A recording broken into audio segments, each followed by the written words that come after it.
ये हमारी वीडियो का पार्ट 2 है, जिसमें हमने पहले 29 नवंबर 2021 में जो शिफ्ट हुई थी यूपीएसआई के पेपर की, उसमें पॉलिटी के जितने पीवाईक्यूज थे, ठीक है, वो हमने पार्ट 1 करके डिस्कस किए थे। और आज हमें पार्ट 2 डिस्कस करना है। ये पार्ट्स में इसलिए लानी पड़ रही है क्योंकि सवाल बहुत ज़्यादा होते हैं और एक ही वीडियो में हम लेकर आएंगे तो वीडियो बहुत ज़्यादा लंबी हो जाएगी। तो उसका कोई फ़ायदा फिर निकलता है नहीं, क्योंकि आपका कंसंट्रेशन भी वीक पड़ जाता है ज़्यादा लंबी वीडियो होती है तो इसलिए अब बिना किसी टाइम वेस्ट किए हम अपना सबसे पहला सवाल देखते हैं। राइट। ये पूछा गया था हमारे री एलियना के अधिकार से कि इसका मतलब क्या होता है। राइट इन री एलियना का मतलब क्या होता है? तो इसका बेसिकली मतलब होता है कि किसी दूसरे की संपत्ति पर हमारा अधिकार होना। अब ये बहुत ही अटपटा लग सकता है सुनने में कि किसी दूसरे की संपत्ति पर हमारा अधिकार कैसे हो सकता है। तो जैसे हम बैंक से जाकर लोन लेते हैं तो हम कुछ गिरवी में रखते हैं ना। तो सपोज करो हमने प्रॉपर्टी को गिरवी गिरवी जो है, एज ए गिरवी, एज अ मॉर्टगेज जो है, हमने उसको रख दिया। अब बैंक के पास तो फिर थोड़ा अधिकार आ जाता है ना। अगर हम लोन चुका नहीं पाए किसी वजह से तो हमारी प्रॉपर्टी ले सकता है। तो इसी को हम बोलते हैं री एलियने का अधिकार। अब इसी से मिलता जुलता एक और अधिकार होता है जो आप पढ़ लोगे तो आपको पता चल जाएगा, क्योंकि अगर क्वेश्चन यहाँ से पूछा जाएगा तो आप आंसर कर दोगे। ये जो अभी यूपीएसआई का पेपर होने वाला है, क्या पता यहाँ से पूछ ले। इसको बोलते हैं राइट इन रीप्रोप्रिया। इसका सिंपल मतलब है कि भाई मेरा खुद की प्रॉपर्टी के ऊपर अधिकार होना। भाई मेरा खुद का घर है, मैं उसे बेचूं, उसे यूज करूं, उसे किराए पे चढ़ाऊं या किसी और को दे दूं, वो मेरा अधिकार है, मेरी मर्जी है। राइट। तो आपको समझ में आ गया राइट इन रीप्रोप्रिया। तो प्रोप्रिया मतलब मेरी है, वो प्रॉपर्टी मेरी है। और एलियना, ठीक है, जैसे एलियंस होते हैं ना जो दूसरे हुए, तो दूसरे की प्रॉपर्टी पर अधिकार होना। और प्रोप्रिया का मतलब मेरा खुद की प्रॉपर्टी पर अधिकार होना। अगला क्वेश्चन देखते हैं। बहुत सिंपल और डायरेक्ट सवाल था ये कि जो हमारा एक एक्ट है घरेलू हिंसा से, जो हम महिलाओं को बचाने के लिए जो हमने एक एक्ट निकाला है, तो उसका उन्होंने ईयर पूछ लिया था सीधे सीधे। तो क्या था वो? Protection of women from domestic violence act का ईयर क्या है? वो है 2005। अब भाई इसमें तो इन्होंने ये पूछ लिया, लेकिन आने वाले सवाल में जितने भी वुमेन से रिलेटेड लॉज हैं हमारे इंडिया में, मैंने उसकी लिस्ट आपको यहाँ पर दे दी है। ठीक है, समझाने का कुछ नहीं है इसमें। भाई नाम पता हो, ईयर पता हो, और क्या उनका ऑब्जेक्टिव है वो पता हो। तो एक बार इस लिस्ट से गो थ्रू जरूर कर लेना, सवाल आपको यहाँ से देखने को मिलेगा ही मिलेगा। ठीक है। अगला सवाल देखते हैं। ये पूछा था उन्होंने हमारे जो भारत के महान्यायवादी होते हैं उनके ऊपर, उनका बेसिकली एक अनुच्छेद पूछ लिया था, आर्टिकल पूछ लिया था कि जो हमारे संविधान में कौन सा आर्टिकल है जो अटॉर्नी जनरल ऑफ इंडिया के बारे में बात करता है। तो आर्टिकल 76 है। राइट। भाई क्या होते हैं हमारे जो अटॉर्नी जनरल होते हैं? वो सर्वोच्च विधिक अधिकारी होते हैं हमारे भारत सरकार के, highest law officer of the government of the India. President उनकी क्या करते हैं? अपॉइंटमेंट करते हैं। अब सवाल ये भी आ सकता है कि भाई प्रेसिडेंट जो है किसे अपॉइंट करेंगे, उसकी क्वालिफिकेशन भी तो कुछ होनी चाहिए। तो जो हमारे अटॉर्नी जनरल ऑफ इंडिया होते हैं उनकी क्या योग्यता होती है कि एक तो देखो हमारे भारत के नागरिक होने चाहिए, बहुत सिंपल सी बात है ये तो। और बाकी उनकी ये योग्यता होनी चाहिए कि वो सुप्रीम कोर्ट के जज बन सकें। ठीक है, वो इतने क्वालिफाई होने चाहिए ताकि वो सुप्रीम कोर्ट के जज बन सकें। और जो ये दोनों की कंडीशन को फुलफिल करेगा वो हमारा क्या बन सकता है? अटॉर्नी जनरल ऑफ इंडिया बन सकता है। ठीक है। क्या इसके कार्य होते हैं? हमारी भारत सरकार को कानूनी सलाह देना, ठीक है, भारत सरकार की ओर से सुप्रीम कोर्ट में मुकदमे लड़ना, और राष्ट्रपति जो भी काम इन्हें सौंपे वो बखूबी करना। इनका यहाँ से सवाल पूछा जाता है जो इनका कार्यकाल क्या होता है। तो ये बेसिकली अपना ऑफिस को होल्ड करते हैं प्रेसिडेंट के प्लेजर पे, इनका कोई फिक्स टेन्योर नहीं होता। राइट। बाकी थोड़े बहुत मैंने यहाँ पे और चीजें ऐड कर दी हैं। अब जो बाकी के ऑप्शन थे वो पढ़ लेते हैं। जैसे आर्टिकल 84 ऑप्शन में दे रखा था, तो ये क्या बताता है? अगर किसी इंसान को संसद का सदस्य बनना है तो उसकी क्या क्वालिफिकेशन होनी चाहिए, उसकी क्या योग्यता होनी चाहिए, ये हमारे आर्टिकल 84 में दिया हुआ है। जैसे सबसे पहला वही सिंपल सा कि भाई भारत का नागरिक हो, तभी तो वो संसद का सदस्य बन पाएगा। अगर उसे लोकसभा का सदस्य बनना है तो उसकी जो मिनिमम एज होती है, जो न्यूनतम आयु होती है, वो 25 साल होनी चाहिए। और जो अगर उसको राज्यसभा का बनना है तो 30 साल होनी चाहिए इसकी। राइट। तो सिंपल से फैक्ट है ये तो पूछ ही लेगा आराम से, और मोस्टली बच्चों को पता ही होते हैं। बाकी देखो जो आर्टिकल 194 है उसमें क्या दे रखा है, जो हमारा राज्य का विधानमंडल होता है ना, उसके सदस्यों के पास क्या पावर्स होती हैं, उनके क्या विशेषाधिकार होते हैं, ठीक है, उनकी क्या इम्यूनिटीज होती हैं, उसके बारे में हमारा आर्टिकल 194 बताता है। बाकी जो हमारा आर्टिकल 154 है वो बेसिकली ये बोलता है कि हमारे राज्य की जितनी भी कार्यपालक शक्ति होती है वो हमारे गवर्नर के पास होती है। राइट। बढ़ते हैं अगले सवाल पर। इन्होंने ये पूछा गया था कि भाई भारत के विदेशी संबंधों से भारत के विदेशी संबंधों के लिए कौन सा मंत्रालय जो उत्तरदायी होता है। अब भाई विदेशी संबंध है तो विदेश मंत्रालय ही तो होगा। ये तो सिंपल सा सवाल था, इसमें इतना दिमाग भी नहीं लगाना था। बाकी इन्होंने यहाँ नंबर पूछा था कि हमारी ऐसी कैबिनेट कमिटीज हैं जो अभी कार्यरत है इंडिया के अंदर, तो वो कितनी है? 8 है। इसमें नंबर पूछ लिया, अगली बार ऑप्शन में डाल देगा, क्या नाम डाल देगा कि बताओ इसमें से कौन सी है और कौन सी नहीं है। तो भाई इनकी एक बार नाम जरूर गो थ्रू कर लेना। राइट, समझाने का इसमें कुछ इतना कुछ है नहीं। भाई पहली स्टेट वो कौन सी थी जहां पे इंडिया की पहली ई लोक अदालत ऑर्गेनाइज की गई थी? तो कौन सी स्टेट थी? छत्तीसगढ़ थी। अब भाई लोक अदालत क्या होती है? भाई लोक अदालत बेसिकली एक ऐसी प्रणाली है जहां पे हम अपने मामलों का निपटारा करते हैं। निपटारा कैसे करते हैं? समझौते के तरीके से, ठीक है, कॉम्प्रोमाइज करते हैं बेसिकली हम। तो ये क्या है? एक तरीके का अल्टरनेटिव डिस्प्यूट रेजोल्यूशन है, ठीक है, एडीआर इसको हम बोलते हैं। बाकी इसका लीगल बेसिस कुछ है? हाँ बिल्कुल है। जैसे क्या है? Legal service authorities act 1987। Act तो 1987 में आया था, लेकिन लागू कब हुआ? ये 1995 में हुआ। ऑब्जेक्टिव इसका बेसिकली क्या है? जो हमारी कोर्ट्स हैं, बहुत सारे केसेस पेंडिंग है, उनका थोड़ा बर्डन कम करना और फ्री और स्पीडी जस्टिस को प्रोवाइड करना। जो भी डिसीजन लोक अदालत में लिया जाता है वो फाइनल होता है और पार्टीज को मानना ही पड़ता है। वो उसके खिलाफ कोई अपील नहीं कर सकते हैं। तो ये वाली बात अब याद रखना। कोर्ट फीस तो देखो बहुत मिनिमम होती है, और जो भी थोड़ी बहुत होती है, अगर आपका केस सेटल हो गया तो वो कोर्ट फीस आपको वापस कर दी जाएगी। सेटलमेंट कैसे किया जाता है? ऊपर मैंने आपको बता दिया, कॉम्प्रोमाइज करके किया जाता है। इससे रिलेटेड देखो कौन कौन सी लोक अदालत होती है, टाइप बता दिए। परमानेंट लोक अदालत भी होती है। अगर इसमें आपको कुछ याद रखना है तो बस ये याद रख लेना कि जो हमारी परमानेंट लोक अदालत होती है वो पब्लिक यूटिलिटी सर्विसेज से डील करती हैं, ठीक है। जो हमारी लोक उपयोगिता की सेवाएं होती है उनके लिए बनाई जाती हैं, जैसे बिजली पानी वगैरह हो गया। राइट, ये थोड़ा बेसिक इन्फॉर्मेशन है, गो थ्रू एक बार आप कर लेना। अगला सवाल देखते हैं। भाई जो हमारे प्रेसिडेंट होते हैं, राष्ट्रपति होते हैं, वो ऑर्डिनेंसेस पास कर सकते हैं। कब पास कर सकते हैं? जब हमारा पार्लियामेंट, जब हमारी संसद छुट्टी पर होती है, तब हमारे प्रेसिडेंट के पास ये पावर होती है ना कि भाई वो अध्यादेश जारी कर सकते हैं। तो ये अध्यादेश जारी करने की कौन सा आर्टिकल है हमारे संविधान का, वो पूछा गया था।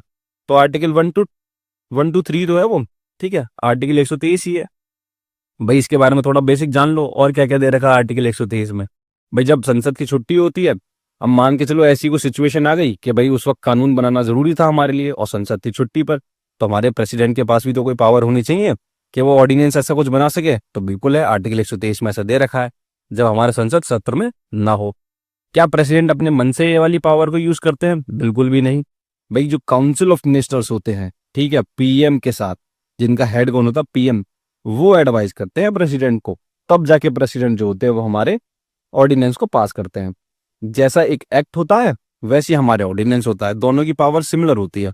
इसमें एक चीज जो आपको याद रखनी है वो ये है कि सपोज करो पार्लियामेंट अभी तो छुट्टी पर है, लेकिन वो जिस भी दिन छुट्टी खत्म करके अपनी बैठेगी, तो सपोज करो 1 मार्च को बैठी, तो 1 मार्च के 6 हफ्ते तक ये ऑर्डिनेंस जो है काम में रहेगा। मतलब 6 हफ्ते के अंदर अंदर आपको उससे जो है अप्रूवल लेना पड़ेगा। किससे? संसद से। अगर नहीं लिया तो वो खत्म हो जाएगा। बाकी देखो राष्ट्रपति तो इसे कभी भी वापस अपने आप ले ही सकते हैं, ठीक है। जैसे हमारे प्रेसिडेंट के पास पावर होती है आर्टिकल 123 के अंडर ऑर्डिनेंस पास करने की, वैसी हमारे गवर्नर के पास होती है। उनका आर्टिकल क्या होता है? आर्टिकल 213। याद कर लो, क्या पता पूछ ही लेगा। बाकी के ऑप्शंस क्या है? देखो मनी बिल के बारे में मैंने पिछली वीडियोस में आपको बहुत कुछ मतलब डिटेल में ही बताया है, ठीक है। कहाँ इंट्रोड्यूस करता है, कौन बताता है कि ये मनी बिल है या नहीं है, क्या पहले से किसी की हमें रिकमेंडेशन की जरूरत होती है या नहीं होती है, वो सब बताया मैंने आपको। असेंट टू द बिल्स ये नहीं बताया होगा, इसमें है भी नहीं कुछ ज्यादा बताने को।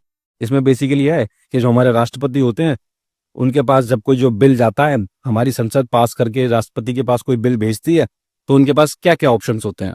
भाई वो उसको हाँ कर सकते हैं, बेसिकली साइन कर सकते हैं, स्वीकृति दे सकते हैं, वो उसको विदहोल्ड कर सकते हैं, रोक सकते हैं, या फिर वो उसको वापस कर सकते हैं कि भाई इस बिल को थोड़ा वापसी देखो, फिर मेरे को भेजना, फिर मैं देखता हूँ साइन करना है या नहीं करना। अब इसमें देखो ये लिखा हुआ है क्वेश्चन की तरह कि जो हमारा मनी बिल होता है उसको जो राष्ट्रपति होते हैं वो वापस नहीं कर सकते। तो ये एक इंपॉर्टेंट फैक्ट है, याद रख लो। बाकी आर्टिकल 114 में क्या दे रखा है? अगर हमें कंसोलिडेटेड फंड ऑफ इंडिया से कोई पैसा वापस निकालना है, कोई बाहर निकालना है, जो हमारे भारत की संचित निधि होती है, ठीक है। तो उसे निकालने के लिए हमें एक बिल को जो है इंट्रोड्यूस करना पड़ता है और पास करना पड़ता है। तो उस बिल का नाम होता है अप्रोप्रिएशन बिल। ठीक है, ये रहा हिंदी में लिखा हुआ विनियोग विधेयक। तो उसका आर्टिकल दे रहेगा 114। सिंपल सा सवाल ऐसे ही पूछ लेगा, राइट, इस वाले पेपर में। तो भैया इन सबको देख लेना, ऑप्शन से ही सवाल बन जाते हैं। आगे बढ़ते हैं, दूसरा सवाल देखते हैं क्या था। वो कौन थे जिन्होंने हमारे जो डीपीएसपी है और जो हमारे फंडामेंटल राइट्स हैं उनको क्या बोला था, संविधान की आत्मा बोला था। तो वो कौन थे? ग्रैनविल ऑस्टिन भाई साहब थे। ये बहुत सारे बाकी के जितने भी हमारे पेपर्स होते हैं उसमें बहुत ज्यादा ये फैक्ट को रिपीट करते हैं, मतलब होता है ये। तो इसमें भी पूछ लिया है, ठीक है, तो हमने बता दिया। बाकी देखो, इससे मिलता जुलता सवाल 30 नवंबर 2021 का जो था ना, शिफ्ट जो थी उसमें था। उसमें उन्होंने ये पूछा था कि जो 74th अमेंडमेंट एक्ट है, ठीक है, उसने कितने आर्टिकल से जोड़े हैं। और वो था किससे रिलेटेड? वो हमारा म्यूनसिपैलिटी से रिलेटेड था। उसमें 18 आर्टिकल जोड़े गए थे। अब इस वाली शिफ्ट में उन्होंने कैसे पूछा था कि देखो जो 73वां संविधान संशोधन था उसने कितने आर्टिकल से जोड़े। तो वो कितने हैं? 16 आर्टिकल से। 243 से 243 ओ तक। भाई एक तो 243 हो गया, फिर ABCDEFG ओ तक लगा लो पूरा। किससे रिलेटेड है? पंचायत से रिलेटेड है, राइट। ये राइट टू प्रिवेसी वाला मैंने पिछली वीडियो में आपको काफी डिटेल में समझाया, ठीक है, प्लीज जाके वहां जाके पढ़ना इसको। बाकी देखो, हमारे संविधान का यूनिटरी फीचर क्या है? तो भाई इंटीग्रेटेड जुडिशरी तो है। एक सुप्रीम कोर्ट है, नीचे उसके बहुत सारे हाई कोर्ट है, उसके नीचे बहुत सारे हमारे सबऑर्डिनेट्स कोर्ट्स है, राइट, जिनको अधीनस्थ न्यायालय हम बोलते हैं। अब मैं सुप्रीम कोर्ट भी जा सकता हूँ, हाई कोर्ट भी जा सकता हूँ, मैं यहाँ पे सबऑर्डिनेट कोर्ट भी जा सकता हूँ। तो पूरी एक प्रणाली है, एक ही इंटीग्रेटेड प्रणाली है। तो ये क्या है? ये यूनिटरी फीचर ही तो शो करता है ये। ठीक है, देखो हमारा सिंगल यूनिफाइड जुडिशियल सिस्टम ही तो है। सेम ही जुडिशरी है, सेंटर के लिए भी स्टेट्स के लिए भी, राइट। और देखो कौन कौन से फीचर्स होते हैं। फेडरल फीचर्स की लिस्ट मैंने यहाँ दे दी है, यूनिटरी फीचर्स की लिस्ट मैंने यहाँ दे दी है। अगर अगली बार इसमें से कोई ऑप्शन डाल के देगा आपको पता होगा, इनको एज इट इज याद कर लेना, ठीक है। बाकी देखो, कैग के ऊपर सवाल पूछा गया था, ठीक है, पिछली वीडियो में भी पूछा गया था, क्योंकि पिछली से पिछली में 30 नवंबर वाली में पूछा गया था। वहां पे मैंने आपको आर्टिकल्स वगैरह अच्छे से समझाए थे। यह उन्होंने पूछा है कि भाई सैलरी जो होती है हमारे कैग की, जो हमारे महालेखा परीक्षक होते हैं, ठीक है, वो किसके बराबर होती है? तो वो किसके बराबर होती है? हमारे जज ऑफ द सुप्रीम कोर्ट जो होते हैं, उच्चतम न्यायालय के जो न्यायाधीश होते हैं, उसके बराबर उनकी क्या होती है? सैलरी होती है। आर्टिकल 148 में 48 में दे रखा है ये। प्रेसिडेंट ऑफ इंडिया इनको अपॉइंट करते हैं। उनका टेन्योर क्या है? 6 वर्ष हो या फिर वो 65 साल के नहीं आते तब तक, ठीक है। कैसे रिमूव किए जाएंगे? भाई जैसे सुप्रीम कोर्ट के जज रिमूव किए जाते हैं वैसे ही हमारे कैग का रिमूवल होगा।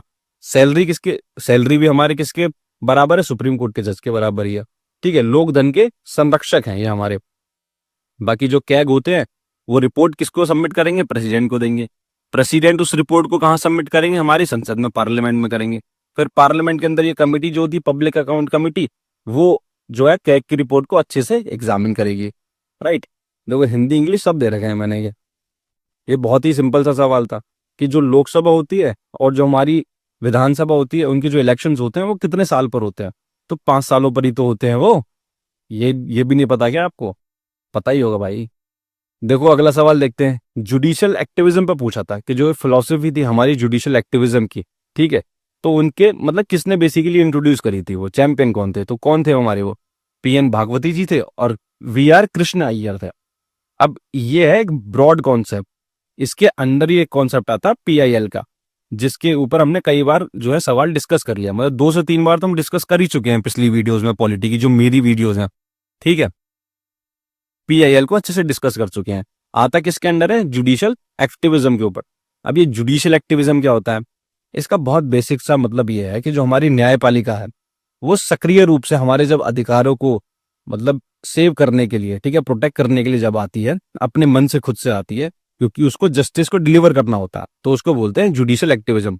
तो बेसिकली क्या? हमारी न्यायपालिका का सक्रिय रूप से अधिकारों की रक्षा करना और न्याय को सुनिश्चित करना, उसी को बोलते हैं जुडिशियल एक्टिविज्म।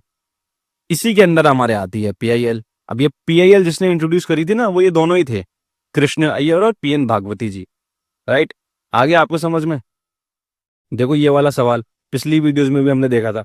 अब भाई यूनियन लिस्ट में ही 100 सब्जेक्ट्स हैं, स्टेट में हमारे 52 है, कंकरेंट में हमारे ऐसी हैं 50-57 के आसपास ही हैं। नंबर देख लेना कितने हैं। अब कहाँ तक उन्हें सारे के सारे याद करोगे? तो ये तो बहुत ही मतलब टफ क्वेश्चंस की उसमें आ जाता है कि सारे के सारे आप 100 सब्जेक्ट्स याद करो। तो ऐसे क्वेश्चंस को छोड़ दो तो ज़्यादा अच्छा है। बाकी मैंने पिछली वीडियो में आपको पूरी लिस्ट दे रखी थी। अभी नीचे एक और सवाल आएगा, वो भी देखेंगे। नेक्स्ट अगला सवाल देखते हैं। इन्होंने बेसिकली किससे पूछा था? एक्ट से पूछा था कि भाई हमारी संसद है, उसने एक एक्ट निकाला था किसके अंडर? आर्टिकल 21 के अंडर। ठीक है, तो वो आर्टिकल 21 के अंदर कौन सा था हमारा? भाई right of children to free and compulsory education वाला ये तो था, निःशुल्क जो हमें शिक्षा देनी है बच्चों को। ठीक है, तो पहले राइट हम ये देख लेते हैं आर्टिकल जो 21A है हमारा। ठीक है, कब ऐड किया गया था ये?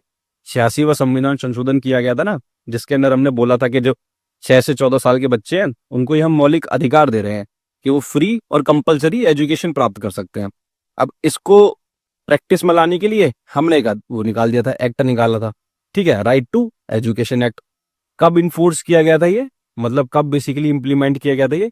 1 अप्रैल 2010 को। ये डेट जो है आप याद कर लेना। ठीक है, और ये एक्ट कब आया था? 2009 में ये एक्ट आया था। राइट, बात वही है सेम बस कि 6 से 14 साल के बच्चों को फ्री एजुकेशन मिलेगी। कुछ और मैंने बातें ऐड कर दी हैं, मन करे तो पढ़ लेना। बाकी ये देखो एक इंपॉर्टेंट है, इसको याद कर लेना कि जो हमारा 86 अमेंडमेंट एक्ट है ना 2002 का, 2002 में आया था ये। उसने 3 आर्टिकल्स को बेसिकली ऐड किया था, मतलब ये 2 तो ऐड किए थे, और जो आर्टिकल 45 है उसका जो सब्जेक्ट मैटर है वो चेंज कर दिया था। पिछली वीडियो में मैंने बहुत डिटेल में ये चीज़ को डिस्कस किया है। तो ये तीनों की तीनों आपको याद रखने हैं, 86 अमेंडमेंट एक्ट से रिलेटेड है। बाकी देखो वो कौन सा अमेंडमेंट था जिसने ये हमारा जो वर्ड है ना, ये इंटरनल डिस्टर्बेंस, ठीक है, उसकी जगह ये आर्म्ड रिबेलियन इंट्रोड्यूस कर दिया था।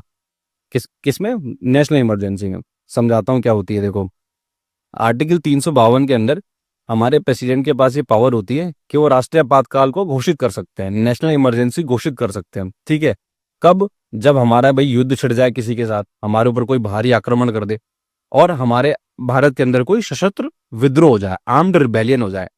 अब ये आर्म्ड रिबेलियन जो वर्ड है ना, ये पहले नहीं हुआ करता था। मतलब 44 में जो हमारा संविधान संशोधन है उससे पहले ये वर्ड मेंशन था, इंटरनल डिस्टर्बेंस, जिसको हम क्या बोलते हैं? आंतरिक अशांति।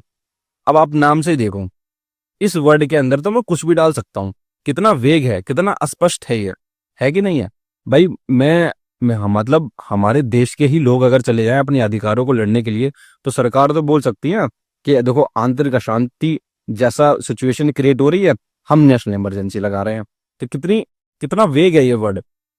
तो इसी को ठीक करने के लिए ये ला दिया गया कि अगर देखो आर्म्ड रिबेलियन होता है, अगर ऐसा विद्रोह जिसमें सशस्त्र विद्रोह होता है, अगर ऐसी कोई चीज होती है तभी आप नेशनल इमरजेंसी लगा सकते हो।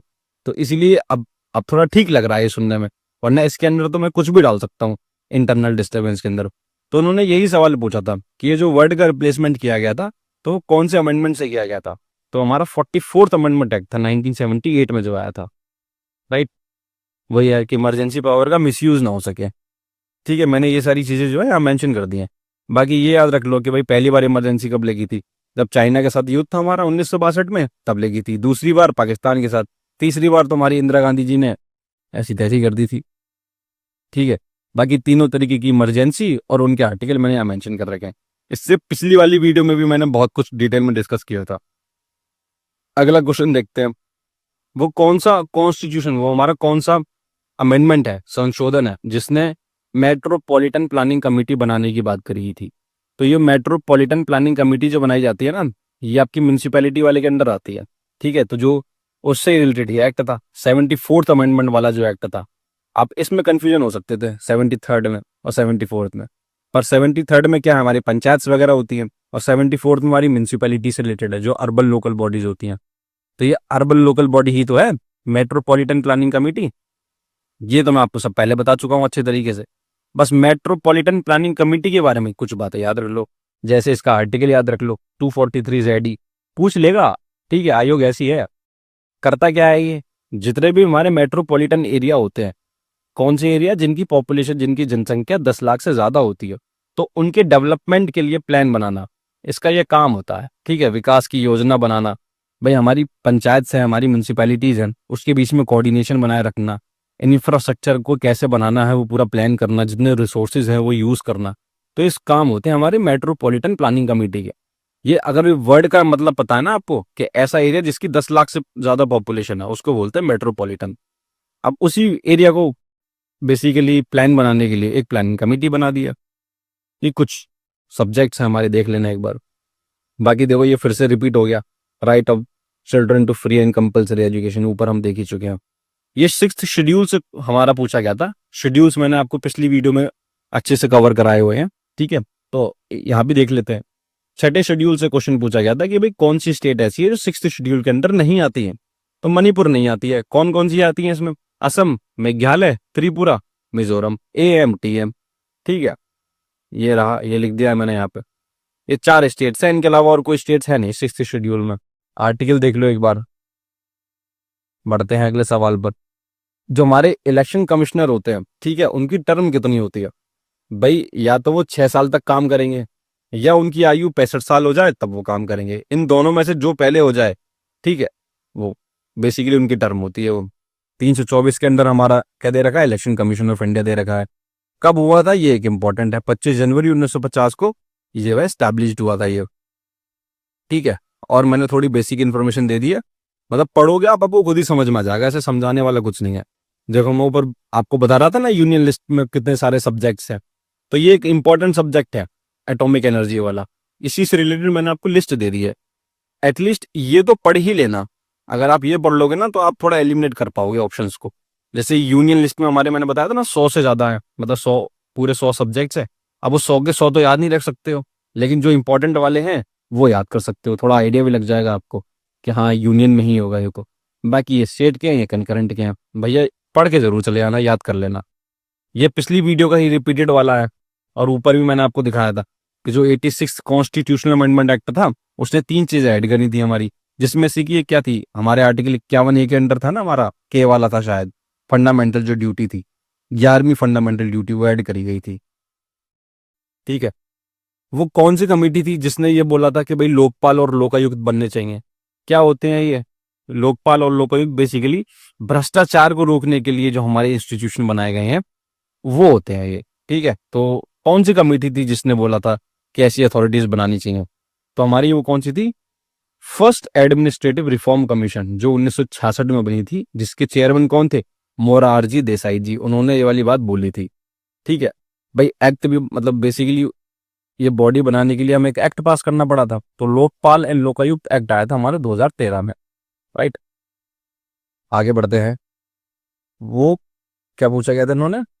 हाँ, वो कौन से सब्जेक्ट थे जो बेसिकली स्टेट लिस्ट से कंकरेंट लिस्ट में ट्रांसफर कर दिए गए थे, ठीक है। भाई स्टेट लिस्ट में जो सब्जेक्ट होते हैं उनके ऊपर सिर्फ और सिर्फ स्टेट ही कानून बना सकती है। जो कंकरेंट लिस्ट में हमारे सब्जेक्ट होते हैं उनके ऊपर स्टेट भी बना सकती है, यूनियन भी बना सकती है, ठीक है। तो ऐसे सब्जेक्ट थे ये हमारे ये वाले। इनके ऊपर सरकार चाहती थी, केंद्र की सरकार, कि भाई केंद्र भी कानून बना सके, ठीक है। तो वो कौन कौन से थे? फॉरेस्ट हो गए, एजुकेशन हो गया, ठीक है, शिक्षा हो गई, बाट और माप हो गया, वन्य जीव संरक्षण हो गया, हमारा न्याय प्रशासन हो गया। तो ये 5 ऐसे सब्जेक्ट थे जो कि ट्रांसफर करे गए थे स्टेट से कंकरेंट लिस्ट में। कौन सा संशोधन था? वो हमारा 42वां संविधान संशोधन था, जो कि 1976 में किया गया था। और ये 5 सब्जेक्ट हमने स्टेट से कंकरेंट में डाल दिए थे। तो ऑप्शन में क्या था हमारा? फॉरेस्ट वाला दे रखा था, तो वो टिक कर दो, ठीक है। बाकी देखो पार्ट्स से सवाल पूछा गया था। इससे पिछली वीडियो में मैंने आपको सारे के पार्ट 1 से पार्ट जो हमारे 22 हैं पूरे के पूरे, मैंने वो पूरी लिस्ट दे दी है आपको, ठीक है। तो सबऑर्डिनेट कोर्ट से पूछा गया था, तो 6ठे में आता है ये, ठीक है। बाकी देखो हमारे जो वाइस प्रेसिडेंट होते हैं उससे रिलेटेड था ये सवाल, कि अगर हमें उनको रिमूव करना है तो उससे रिलेटेड जो प्रस्ताव होगा वो हमें कौन से हाउस में इंट्रोड्यूस करना पड़ेगा। तो जो हमारे वाइस प्रेसिडेंट होते हैं वो राज्यसभा के ही तो चेयरमैन होते हैं, तो भाई वहीं पर ही हम उनको क्या करेंगे, उस प्रस्ताव को पेश करेंगे, राइट। तो खाली राज्यसभा में पेश किया जा सकता, मतलब राज्यसभा में पेश किया जाता है। और इससे रिलेटेड इन्फॉर्मेशन देख लो, आर्टिकल याद रख लो। वाइस प्रेसिडेंट को रिमूव करने वाला कहाँ बात करी गई है हमारे संविधान में? आर्टिकल 67 में ये वाली बात बोली गई है। जो प्रस्ताव है राज्यसभा में ही इंट्रोड्यूस किया जाएगा, राज्यसभा उसको इफेक्टिव मेजोरिटी से पास करेगी, फिर उसको लोकसभा भेजेगी, लोकसभा उसको सिंपल मेजोरिटी से पास करेगी, ठीक है।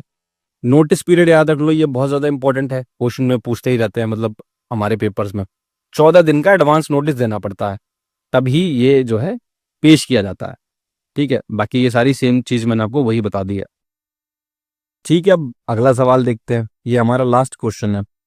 किस चीज से रिलेटेड है ये? हमारी जो रिट होती है क्यो वारंटो, उससे रिलेटेड है, उसका जो लिटरली मीनिंग होता है ना वो पूछ लिया था उन्होंने। मतलब तो उन्होंने यहाँ खुद बता दिया था कि भाई जो इशू करी जाती है कोर्ट इसको इशू करता है, क्यों इशू करता है कि उसको इंक्वायर करना होता है, ठीक है, इसके बारे में legality of the claim of a person to a public office. लेकिन इसका जो शाब्दिक मतलब होता है, इसका शाब्दिक जो मतलब होता है इसका, वो उन्होंने पूछा था अधिकार प्रेक्षा का मतलब क्या है।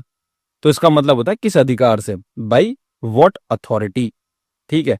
कब दी जाती है ये, मान के चलो कि अगर कोई ऐसा व्यक्ति है जिसकी नियुक्ति जो है गलत तरीके से हुई हुई है, या फिर वो उस पद की योग्यता ही पूरी नहीं करता, या फिर वो गलत तरीके से सरकारी पद पे बैठा हुआ है, तो इस चीज की जांच करने के लिए हम एक रिट को इशू करते हैं जिसका नाम है क्या, क्यो वारंटो, ठीक है। जैसे हमारे मान के चलो यूनिवर्सिटी की एक पोस्ट हो गई वाइस चांसलर, ठीक है। अब किसी ऐसे बंदे को बिठा दिया जो भाई जिसकी क्वालिफिकेशन ही नहीं थी, राइट, तो अगर उसके बारे में हम पता करना है तो हम क्या, कौन सी रिट जारी करेंगे, क्यो वारंटो।